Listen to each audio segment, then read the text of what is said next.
What's good on my Cardano friends? It is your friend Jack here, and in today's video I want to talk about Cardano and decentralization, and is the state of Cardano's decentralization at risk? The short answer to the question is yes, it is at a risk, but like any complex question, there's really no simple, straightforward, black and white answer. And although the answer may be yes, if it can't be no, what does that actually mean for the Cardano network, and what is the state of decentralization right now as we speak? Now, whether you know it or not, Cardano has a lot of stake pools. They have 3,100 running. It's a pretty impressive number.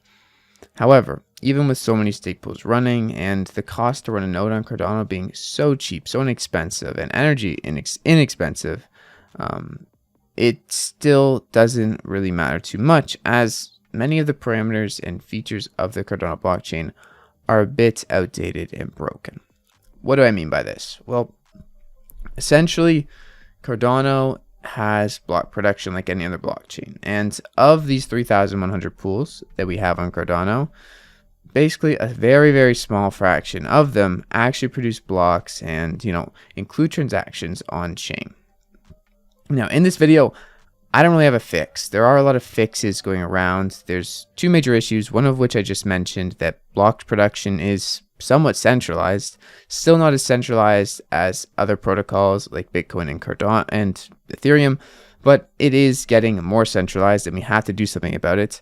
And the other problem being that people are, getting a preferred system or a preferential treatment of their transactions on specific protocols using their block production power, which I'm going to go over in a sec. Now, I'm not going to claim to have all the answers. There are obviously people working on solutions to these problems I'm going to mention. And before I dive too deep into it, I want to mention I'm not an expert. I'm a guy in my mom's basement, okay? So if you have comments or concerns, I'm happy to discuss. But this isn't the end for Cardano. It's not all going to crash and burn. At least I don't think so. But it is something to be aware of, as someone who delegates to the Cardano network does have a pretty large role in how these things play out, as the more different entities you're going to stake your Cardano with, the more spread that block production is going to be made into. So taking a look at the first issue, block production power. The main thing right now we can do about this as delegates is to stake with single pool operators. And I'm not trying to out multi-pool operators. There's a lot of multi-pool operators out there who are my friends and they're good people. I'm not trying to do that, okay? I'm just saying that by staking with single pool operators and spreading stake around to a lot more entities provides less points of failure, provides less chances of a 51% attack, and does make the network more decentralized. And a decentralized network is the end goal. That's the whole point of Cardano, okay? So that is what I'm saying. I'm not trying to attack anyone. I still think there are a lot of multi-pool operators who do a ton more good than even some single-pool operators in the ecosystem, okay? So get that out of the way right now. That being said, there are about 21 or I believe 22 entities on this list that comprise of 50+% of Cardano's stake, meaning that they have around 50% of the block production power. This is not the best. It is kind of bad, okay? So that being said, even though we have, 71% of stake pools being single pools, recorded as single pools, they only control 16% of block production. So there are some faults here. There are going to be ways to fix this. I don't have the answers in the video, but I want to make you aware of it because it is very important as a blockchain that's trying to build sound money, transparent money, a trustless protocol, that we have decentralization before everything else pretty much. To also be honest with you, pretty much every other blockchain is struggling with this. A lot of other blockchains, every other blockchain I've thought about, talked about, looked at, hasn't looked into decentralization as far as Cardano has. There's not all these people talking about it, and half the time it feels like they're just building a MySQL database. I don't know what's going on. I thought the whole point was decentralization, so I'm glad we're talking about it today. Also, that being said, I'm not trying to put you in a mass panic. I'm not trying to make this hard for everybody who's, Cardano holder. I'm just trying to put it out there. This is not going to be an easy answer. It's not going to be super easy to just fix the problem. These are not only blockchain problems, but real world problems of consensus, of, governance. And there's no way that we're going to find a solution just out there in the field and pick it out and it be perfect. It's just not going to happen. Alex from NASEC Crypto made a great video just talking about the state of the blockchain, what's going on. I'm talking about a lot of what he talked about in his video, but I'll also leave his video linked down in the description. I do think there is cause for concern here. I know that a lot of the founding partners of Cardano and a lot of people are taking these issues into their concerns and working on development fixes and brainstorming all day. I am by no means one of those people. I'm literally just a guy in my mom's basement who's trying to let you know what's going on. That is really the point of this video. Essentially right now, what we're seeing also in terms of protocol favoritism is certain transactions on Cardano are being prioritized over others. Simple as that. In a trustless system, there's not supposed to be any faith here. It's just supposed to be, fair and true. You're not supposed to have to believe that, hope my transactions being processed like the other ones. No, the point is to be trustless, and the point is to be on a fair and equal settlement layer, no matter who's sending the transaction or what it's for. In this case, specifically SundaeSwap and some other protocols, I believe Drip Drops, came out and they've been completely transparent about this, which is why we're able to talk about it. So kudos to them for speaking out about it.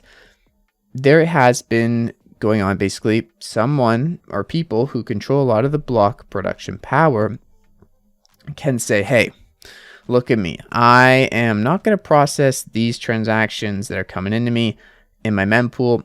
I am going to grab the ones that are for SundaeSwap that benefit me potentially if I'm a scooper, or I'm going to grab these ones that are drip drops because that's my service that I'm offering. Okay, put them in my block production, send them out, get them on the blockchain ASAP.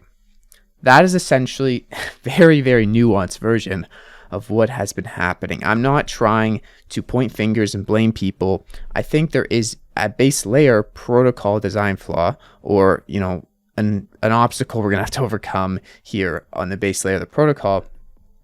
And I also want to make sure that people know what's going on, and people know that the reason we're here, to me, is for decentralization. So we have to push for that. We have to talk about it. We have to understand why this can lead to much more.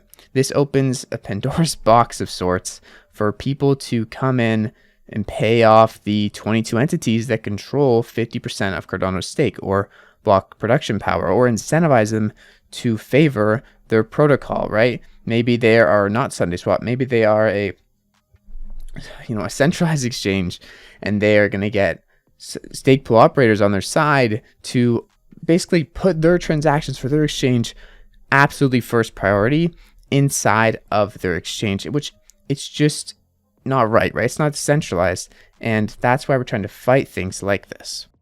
There are talks of solutions based on network traffic and tiered pricing.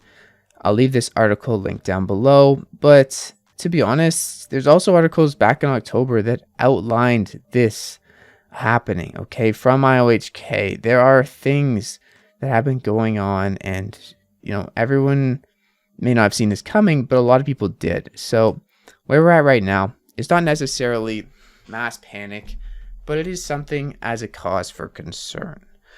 I think that the best way to, for now, go against this and help the cause is to stake with single pool operators.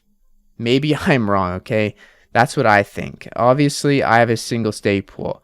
So could I be 100% biased here and absolutely out of line? Sure. So I encourage you to make your own decision here. Go watch some other videos maybe on this, maybe NASEC's video, maybe go on Twitter, browse around, hear some different people's opinions if you want. Make your own decision. What is best long-term for the network and not just for short-term profit? And to me, that is a decentralized network. And if we're not aiming for that, we are aiming to crash and burn, in my opinion. Dramatic as it may sound, if we're not going to be decentralized, what's the point? So aiming for more decentralization is always going to be what I'm thinking is best. And if you want to stick with some single stake pools, I will leave the group of solo stake pools on from ADA pools here. You can scroll, look at all the stake pools, maybe find one you like the mission of, and find one that also gives a decent return, as you can see here. So go ahead and do that. I do have my own stake pool. There's a lot of good stake pools out there, but please make your own decisions and think about where we're going, where we're headed, and that your pledge, or sorry, your delegation actually does matter in providing entities with block production power. Now that you finished watching the entire video, you made to this point, keep in mind, I'm a guy in my mom's basement. Maybe I got every single fact in this video wrong. Maybe I know nothing about what I'm talking about. Who can you trust, and where should you put your faith? Two answers I don't have for you today. I can say, though, is that I'm here to try to push for decentralized systems, and I do think Cardano has made leaps and bounds above other protocols in the past year, so I'm not going anywhere anytime soon. See you guys in the next video. It's been your friend Jack. Peace out.